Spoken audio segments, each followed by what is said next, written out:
চলো দেখা যাক। যখন আমরা এই সংখ্যাটাকে কনসিডার করব তখন নাম্বার টু এর প্লেস ভ্যালু কথাটাকে ব্যবহার করব নাকি নাম্বার টু এর ডেসিমাল প্লেস ভ্যালুর কথা ব্যবহার করব।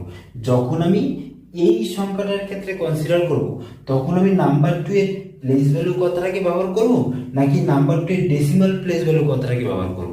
একইভাবে যখন আমি এই সংখ্যাটাকে নেব তখন আমি ফেস ভ্যালু কথাটাকে ব্যবহার করব নাকি যখন আমি এই সংখ্যাটাকে নেব নাম্বার টু এর ক্ষেত্রে আমি ডেসিমাল ফেস ভ্যালু কথা, যখন আমি এই ইন্টিজারটাকে কনসিডার করব তখন আমি নাম্বার টু এর ক্ষেত্রে প্লেস ভ্যালু কথাটাকে নেব, আর যখন আমি এই ডেসিমাল নাম্বারকে কনসিডার করব তখন এই নাম্বার টু এর ক্ষেত্রে ডেসিমাল প্লেস ভ্যালু কথাটাকে আমি নেব।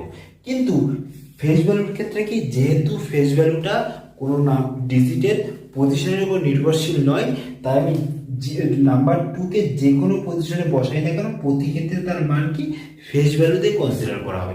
এক্ষেত্রে ডেসিমাল ফেস ভ্যালু বলে কোনো